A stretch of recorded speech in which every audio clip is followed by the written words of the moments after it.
नमस्कार बच्चों, आज का अपना लेक्चर नंबर 30 जिसमें हम चैप्टर 4 को स्टार्ट करने जा रहे हैं, admission of a partner. Admission, आप लोगों ने भी स्कूल में एडमिशन लिया है, तो स्कूल में एडमिशन जब आप ले लेते हैं तो उस स्कूल का एक पार्ट बन जाते हैं। ठीक है, ऐसे ही कोई नया पार्टनर ओल्ड पार्टनरशिप फॉर्म में एडमिशन ले लेता है, एडमिट हो जाता है, तो वो उसका पार्ट बन जाता है। ठीक है, अब ओल्ड पार्टनर्स क्यों लेके आते हैं न्यू पार्टनर? वो ये सोचते हैं कि हमारी जो पार्टनरशिप फर्म है उसमें कैपिटल कम है, अब हमें ज्यादा कैपिटल की जरूरत है। तो फिर जब नया पार्टनर आएगा तो एक कैपिटल अमाउंट लेकर आएगा जिससे उनके फर्म की कैपिटल इंक्रीज होगी। सेकंड रीजन ये भी हो सकता है कि उस पर्टिकुलर पर्सन की मार्केट बहुत अच्छी है, मार्केट में उसको सब लोग जानते हैं, उसकी गुडविल बहुत अच्छी है, तो उस पर्टिकुलर पर्सन की गुडविल को यूज करने के लिए उसको यूज करने के लिए ओल्ड पार्टनर्स उस पर्सन को अपना पार्टनर बना लेते हैं, जिससे उनके फर्म की प्रॉफिट इंक्रीज हो जाएगा। ठीक है, ये तो हो गया सेकेंड रीजन। थर्ड रीजन में ये हो सकता है कि पार्टनरशिप फर्म को चलाने के लिए अब एक एफिशिएंट पर्सन की जरूरत है, कॉम्पिटेंट पर्सन की जरूरत है। तो हो सकता है ओल्ड पार्टनर्स अच्छे से ना चला पा रहे हो, तो फिर वो क्या करते हैं, न्यू पार्टनर को ले आते हैं जो उनके पार्टनरशिप फर्म को अच्छे से हैंडल करेगा। ये तो हो गए रीजन। ठीक है, अब है इंट्रोडक्शन में कि जब भी कोई न्यू पार्टनर आता है तो old partners comes to an end उनका जो ओल्ड एग्रीमेंट होता है वो खत्म हो जाता है, न्यू एग्रीमेंट बन जाता है। मैंने आपको लास्ट चैप्टर में भी बताया था ये बात। Permission of old partners are necessary. जो ओल्ड पार्टनर्स हैं, पहले वाले पार्टनर्स, उनकी सबकी परमिशन जरूरी है, सबकी। ओल्ड भी कर सकते हैं, ओल्ड भी कर सकते हैं, सभी पार्टनर्स की परमिशन या पुराने पार्टनर्स की परमिशन जरूरी है। After the admission of a new partner, old partner sacrifice a share of their profits in his favour.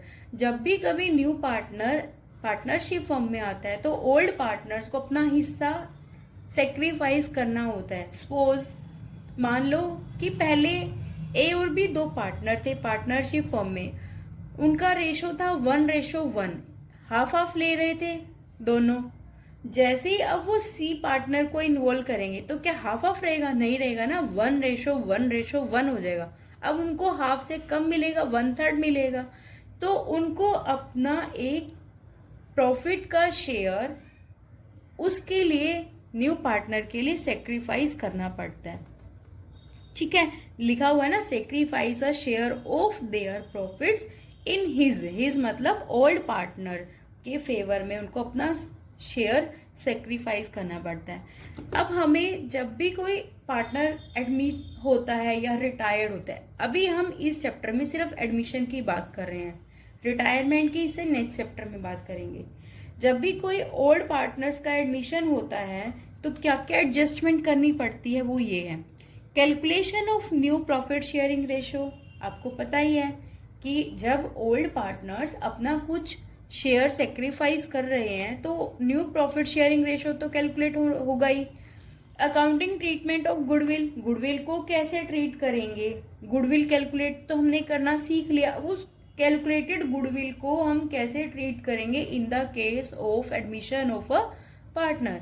Accounting treatment of revaluation, revaluation account हमने लास्ट में बनाया था, लास्ट चैप्टर में।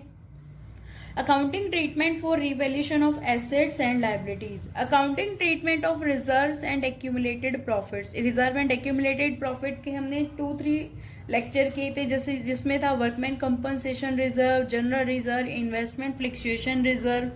Adjustment of capital on the basis of new profit sharing.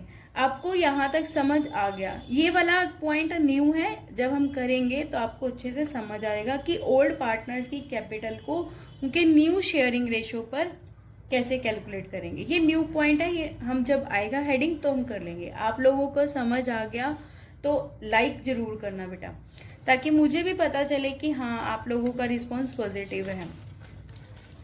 ठीक है, अब हम यहाँ पर न्यू प्रॉफिट शेयरिंग रेशो को कैलकुलेट करना सीख रहे हैं। न्यू प्रॉफिट शेयरिंग रेशो को तो हमने कैलकुलेट करना सीख लिया था। In the case of admission of a partner हम कैसे ट्रीट करते हैं। अब यहाँ पर केस नंबर 1 लिखा हुआ है, only the ratio of new partner is given. Only the ratio of new partner is given. आपको एक सम के साथ मैं इसको समझाती हूँ, आपकी बुक में ही है इलस्ट्रेशन नंबर 1। उसमें ए बी और सी, ए बी एंड सी, इनका रेशो दिया हुआ है 3:2:1, मतलब 3/6, 2/6 एंड 1/6। उन्होंने डी को एडमिट किया, डी वॉज एडमिटेड, ठीक है, in the firm with 1/6 share, 1/6 share के लिए वो आया है। और हमें यहाँ पर कुछ भी इंफॉर्मेशन नहीं दी, सिर्फ यहाँ पर हमको कह दिया calculate new profit sharing ratio.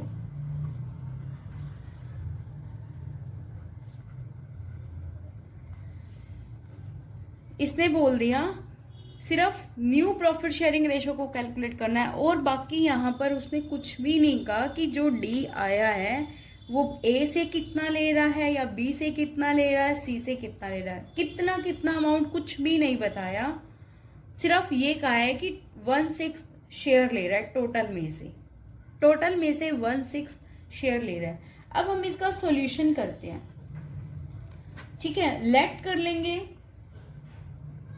Total profit, क्योंकि टोटल प्रॉफिट में से ही ले रहा है ना 1/6, टोटल प्रॉफिट को हम लेट कर लेंगे, मान लेंगे कितना 1 टोटल प्रॉफिट है। तो रिमेनिंग अब डी कितना ले रहा है 1/6 share given to D, D कितना ले रहा है 1/6। रिमेनिंग कितना रह गया, रिमेनिंग शेयर कितना रह गया। अब टोटल में से 1/6 को जब हम माइनस कर देंगे तो रिमेनिंग हो जाएगा, बैलेंस हो जाएगा, शेष बचा हुआ शेयर हो जाएगा। ये 1/6 करेंगे तो एलसीएम लेके आ जाएगा ये 5/6। क्लियर। अब इसने कहा है, कुछ भी नहीं कहा ना कि 5/6, तो रिमेनिंग रह गया जिसको ए बी सी तीनों बांटेंगे। अब कुछ भी नहीं बोला कि 1/6 का ए से कितना लेगा, बी से कितना लेगा या सी से कितना लेगा, कुछ भी नहीं बोला, ठीक है। टोटल हमने यहाँ रिमेनिंग शेयर हमने निकाल लिया 5/6। अब जो 5/6 है ना, इसको ओल्ड पार्टनर्स ओल्ड रेशो में बांटेंगे, क्योंकि ओल्ड के लिए यही बच गया। पहले तो पूरा था, अब पूरे में से 1/6 तो डी को दे दिया, बच गया कितना 5/6। अब 5/6 ए बी सी तीनों बांटेंगे, ठीक है। कितने रेशो में बांटेंगे, अब यहां पर हम ए का शेयर लिखें तो यहां पर आप लोग लिख लेना, now the old partners will share this remaining profit in their old profit sharing ratio, ठीक है।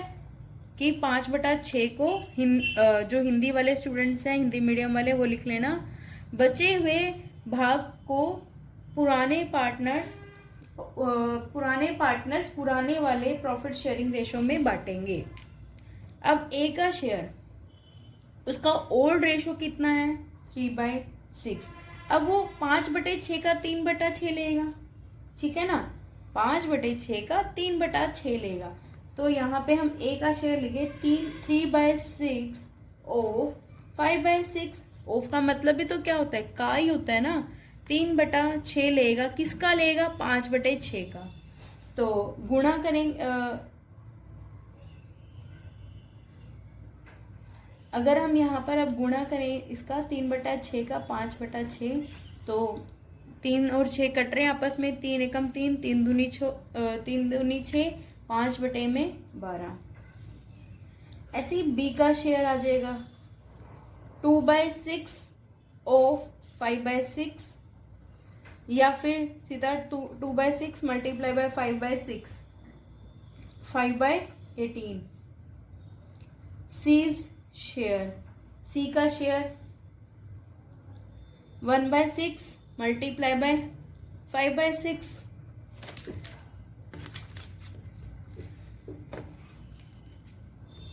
1/6 मल्टीप्लाई बाय 5/6, तो यहां पर इसका भी कितना आ जाएगा 5/36, और डी का कितना था 1/6। और new profit sharing ratio,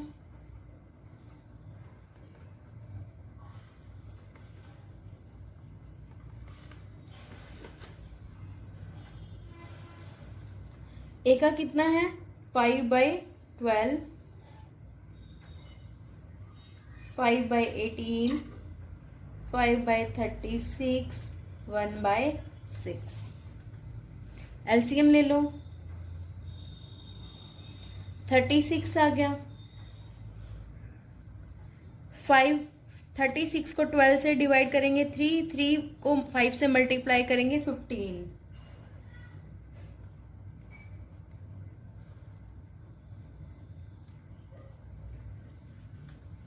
clear. अब क्या हो जाएगा new profit sharing ratio 10:15, ratio 10:5:6। अगर ये किसी से कट रहा हो तो काट देना। अब ये चारों किसी भी एक टेबल में नहीं आते तो इसको एज इट इज छोड़ दो, ठीक है। ये तो आ गया आज हमारा केस नंबर 1। दोबारा समझ लो एक बार फिर से, वैसे तो आपको आ गया होगा।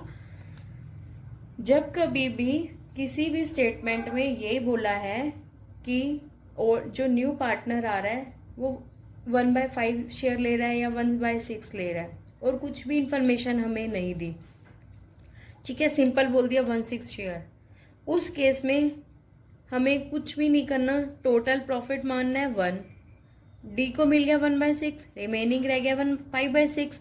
अब 5/6 को ओल्ड पार्टनर्स ओल्ड रेशो में बांट लेंगे, 3/6 ऑफ 5/6 5/12, 2/6 ऑफ 5/6 5/18, ऐसे 5/36, और इसका तो रह गया 1/6। अब यहां पर हमने न्यू प्रॉफिट शेयरिंग रेशो निकाल लिया। इस केस में